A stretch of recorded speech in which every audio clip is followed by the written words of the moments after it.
I moved into this neighborhood 4 years ago, thinking it would finally bring some peace into my life. A small American suburb, quiet streets, the kind where kids ride their bikes in the evening and the biggest drama is someone's dog escaping the yard. My house was nothing special, but it was mine. And right next to it, in a pale gray, slightly crooked house with peeling paint and old wooden steps, lived my neighbor, David. Everyone on the street called him David Uncle, even people older than him. It wasn't out of affection.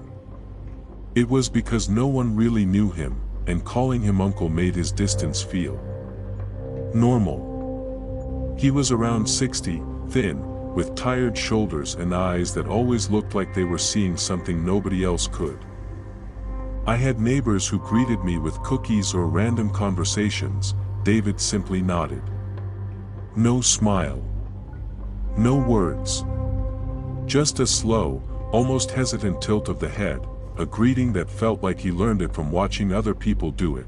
His house looked abandoned even though he lived in it. Curtains always half drawn, lights seldom on, no car in the driveway. But what stood out the most wasn't the silence or the loneliness, it was the feeling that the house itself watched you back. Every time I walked past it, I felt like someone inside was awake, alert, and paying attention.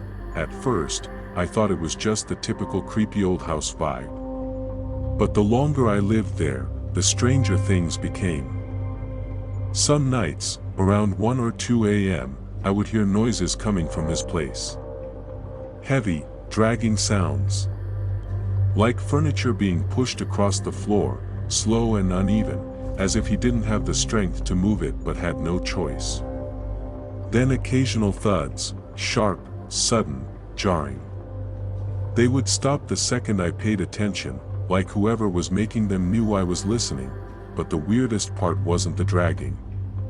It was the voices. Not clear voices, faint whispers, like someone murmuring behind a closed door at the end of a long hallway. Sometimes it sounded like a woman softly humming. Other times, like a child saying short, fragmented sentences. I'd freeze in bed, straining to hear more, but the moment I got closer to my window, silence. I told myself it was a TV. Or my imagination. Anything but the possibility that he wasn't alone, but the truth revealed itself slowly and painfully. One night, the power went out on our entire block. Everything went pitch black. I stepped outside with a flashlight, and as the cold air hit me, I noticed a figure standing on his porch. It took me a few seconds of blinking to realize it was David. He wasn't moving, wasn't speaking. He was just standing there, facing my house, hands hanging limp at his sides. My flashlight caught his face. His eyes looked different that night.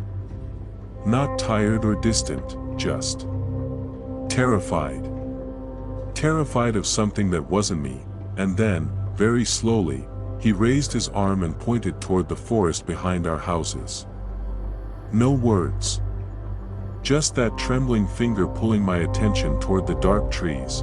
I stared into the woods, expecting to see movement, an animal, something. But there was nothing but blackness. When I looked back at him, he was still pointing, his eyes wide as if begging me to understand something he couldn't say out loud. Then suddenly, he lowered his hand and went inside, closing the door so quietly it made the moment even more unnatural. The next morning he acted normal, as if none of that had ever happened. I kept wondering what he was pointing at. Or what he was warning me about. I got my answer 2 weeks later. A local store owner finally told me something about him. Years ago, David had a wife and a little girl. They lived happily, at least on the surface. But one night, without any explanation, both of them vanished. No struggle. No break-in. No prints. They simply disappeared inside that house. The police concluded they must have left, but their clothes, their IDs, their belongings, all untouched. No one ever saw them again, and no one saw David smile after that. I tried to stay away from him after hearing this. Not because I thought he hurt them, but because the sadness around him felt contagious. It clung to him like a shadow, but the universe didn't care what I wanted. It was nearly 1 a.m. on a freezing Saturday when I heard a sound so loud it jolted me out of sleep. A slam, followed by wind whistling unnaturally. I went to the window and saw his front door wide open, swaying slowly like someone had rushed out, or something had rushed in. I stepped outside. The street was silent. I called his name gently, not wanting to startle him. David. Are you okay? No answer. Then, from inside his pitch-black house, I heard whispering. A child's whisper. Soft, shaky, like someone standing inches from my ear. Even though the sound came from deep inside his home, I froze. My body wanted to run, but my legs wouldn't move. Then the whisper changed. It became a second voice. Deeper. Angrier, breathing heavily, like something trying to hold itself back. I stumbled away, and the moment my foot hit my own porch, his door slammed shut with such force that the windows rattled. When daylight came, he behaved like everything was normal.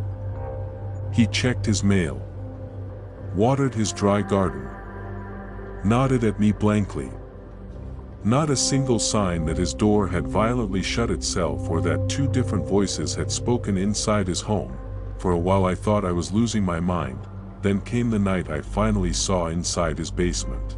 I was taking out the trash when I noticed a warm yellow light glowing from his basement window, the first time I'd ever seen any light from there. Curiosity got the better of me.